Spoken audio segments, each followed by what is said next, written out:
Non, tu peux rester. Jean-Pierre, à toi la parole. Alors Jean-Pierre, je le disais, tu es sociologue, tu fus élu et tu es maintenant militant d'un collectif qui s'appelle Collectif Pouvoir d'Agir. J'ai toujours été militant, même quand j'étais élu, tu vois. Mais bonjour d'abord à toutes et à tous. Quelques mots sur, tout à l'heure on parlera du pouvoir d'agir, mais le pouvoir d'agir de la société civile alors. La société civile, c'est quelque chose qui a l'air très simple puisque tout le monde en parle, mais en l'occurrence, c'est une réalité sociale extraordinairement complexe qu'on a beaucoup de mal à saisir. C'est à la fois l'engagement de chacun pour appartenir à une communauté citoyenne, c'est les structures qui organisent cette communauté citoyenne, mais c'est la communauté citoyenne qui se donne des structures. Déjà, dans le rapport, et ça c'est quelque chose qui est au cœur du projet des centres sociaux, entre le centre social comme institution et le centre social comme rassemblement d'une population. Est-ce que vous représentez une population? Est-ce que la population s'exprime à travers vous? C'est toute une complexité quand on parle de société civile qu'il ne faut pas essayer de masquer. Alors, je voudrais très rapidement essayer de poser 3 questions. D'abord, d'où on vient? Deuxièmement, en ce qui concerne la société civile. Deuxièmement, qu'est-ce qui ne va pas aujourd'hui? Où en est-on? Et troisièmement, vers où on va, ou plus exactement, vers où on veut aller, vers où on peut aller, vers où on va déjà. Alors, d'abord, d'où on vient? Il faut bien voir qu'il y a un héritage dont on est très fier, l'héritage de la République, mais qui, d'entrée de jeu, a posé d'une certaine façon un rapport entre la société et ses institutions de représentation qui a, d'une certaine façon, assez faussé le jeu. D'abord, je voudrais dire, par rapport à, je pense notamment au premier point de l'intervention formidable de Patrick Vivray hier, où il a dit, nous ne sommes plus en démocratie, nous sommes en oligarchie, comme si nous avions été en démocratie avant. Alors là-dessus, moi je me disais, mais quand même, sur les 2 siècles et demi, depuis un peu moins, mais plus de 2 siècles depuis la Révolution, un peu moins de 2 siècles de réelle république, combien d'années avons-nous été en représentation de l'ensemble de la citoyenneté? Souvenons-vous que la France est le dernier pays, à part 2 cantons suisses, à avoir en 1945 donné le droit de vote aux femmes. Jusqu'à là, la République, c'était la moitié des citoyens. Et d'ores et déjà, aujourd'hui, la société n'est plus véritablement dans les institutions qui la représentent. Et là, il y a un vrai problème, mais il se posait dès l'origine. Alors, première chose, notre héritage, ça a été de distinguer 2 choses. D'une part, une élite qui avait un monopole de représentation. La République a choisi, parce qu'elle ne pouvait pas faire autrement, un principe de délégation de la souveraineté populaire à des représentants.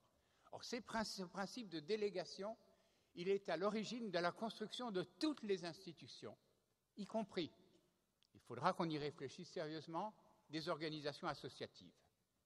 Donc, principe de délégation qui, d'une certaine façon, implique qu'il y a les délégués, les délégants, la société et ses représentants.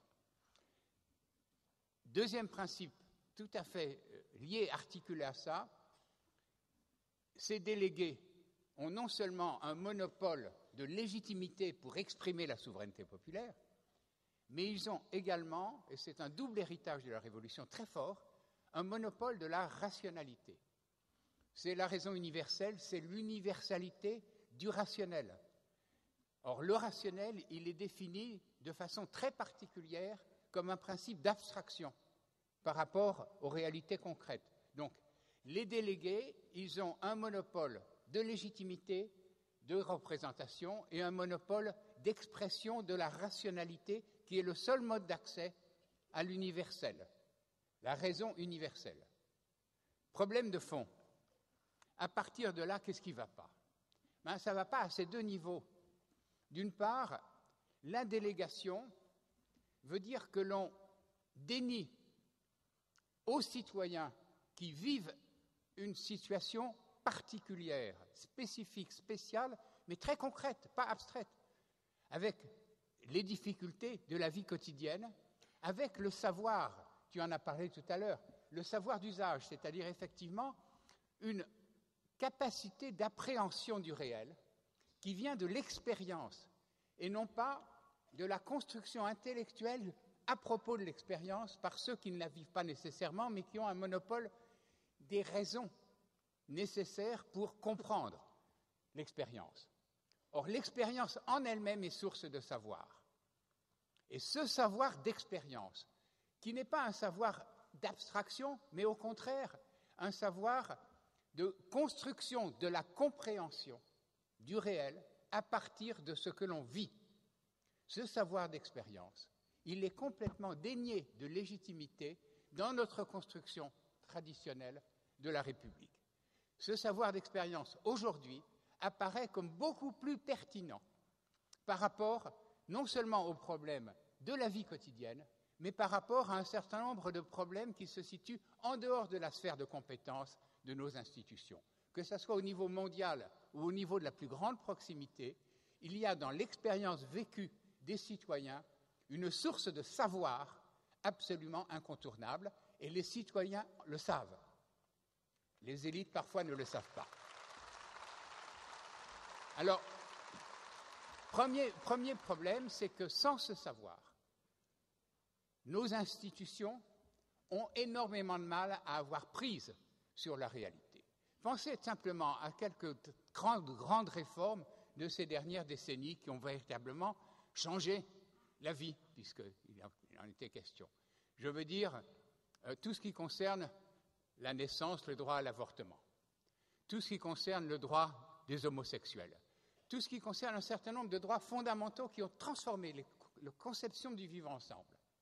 Est-ce que c'est né de la loi ou est-ce que c'est né des citoyens qui vivaient une situation et qui ont exprimé avec force une demande et surtout une capacité de répondre par la loi à cette demande. La loi, elle s'est construite à partir d'un mouvement social. Le vrai savoir, la vraie compétence, elle était au niveau, puisque savoir et compétence, ils étaient au niveau de la société avant d'être au niveau des institutions, au niveau de la loi.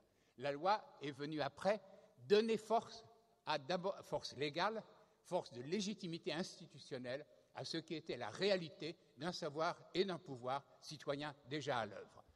Mais cette réalité de la société comme source de construction d'un savoir pertinent, elle existe déjà aujourd'hui. Elle est extraordinairement difficile à prendre en compte par les institutions et les délégués. Il y a dans la représentation de l'exercice du pouvoir le sentiment que c'est un jeu à somme nulle. C'est-à-dire que quand on a du pouvoir, dès lors que d'autres en dessous en ont un petit peu, on en perd un petit peu. Et tout ce qui est construction d'un pouvoir citoyen est d'entrée de jeu perçu comme perte de pouvoir des délégués, perte de pouvoir des institutions.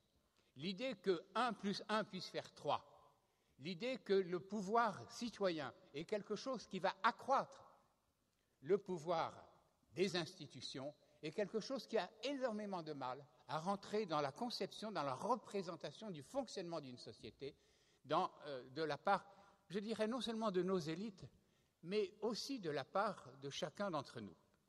L'idée que quand on revendique et qu'on exerce du pouvoir, on n'en prend pas aux autres, on en rajoute aux autres. Alors là-dessus,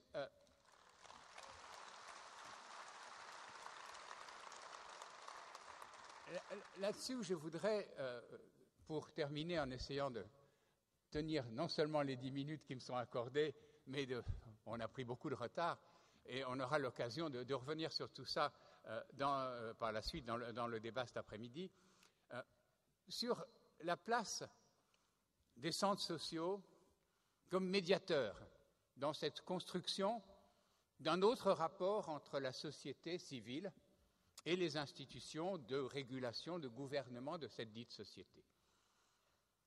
Les centres sociaux, comme beaucoup d'autres institutions de médiation, entre le citoyen et les représentants élus qui ont la fonction de délégués de souveraineté populaire.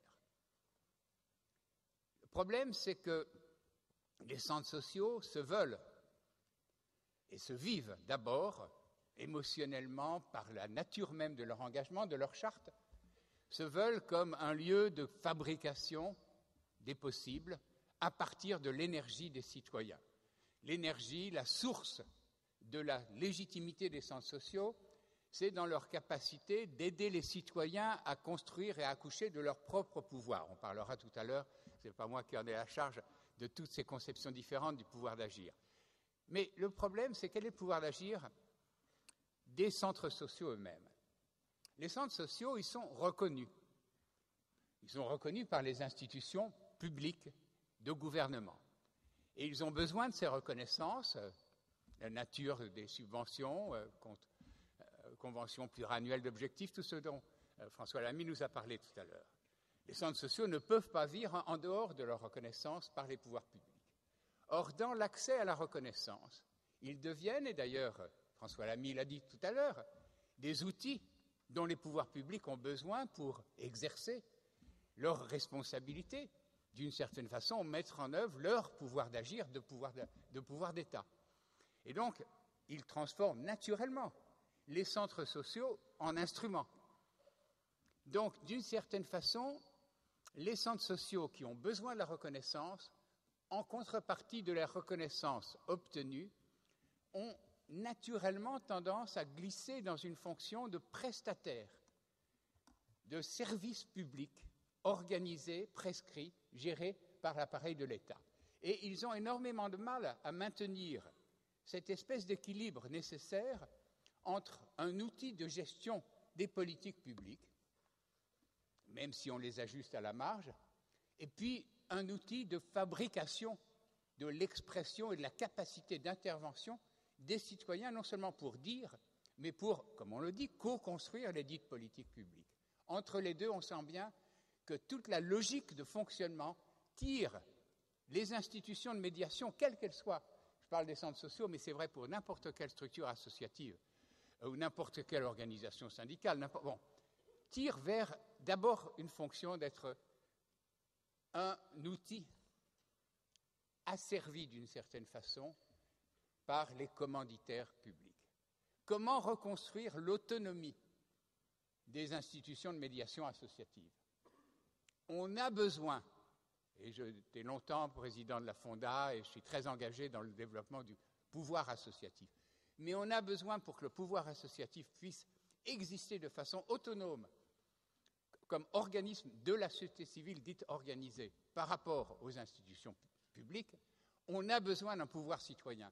On a besoin d'un pouvoir des gens eux-mêmes qui, d'une certaine façon, bousculent les associations, bousculent nos propres institutions de représentation de la société civile, pour que la société civile, ce ne soit pas ses représentants, le monde associatif, ce soit les gens eux-mêmes qui utilisent, instrumentent les associations pour rétablir un équilibre nouveau entre la société et l'État. Cette fonction d'inversion, d'une certaine façon, de la logique de la construction du pouvoir associatif par le pouvoir d'agir des citoyens, c'est, à mon sens, un des principaux enjeux de la reconstruction démocratique de demain. Ce dont nous avons tous besoin, c'est effectivement un pouvoir d'agir des citoyens pour que le pouvoir d'agir des centres sociaux puisse enfin se réaffirmer dans sa plénitude, sa pleine autonomie, son plein pouvoir. Je vous remercie.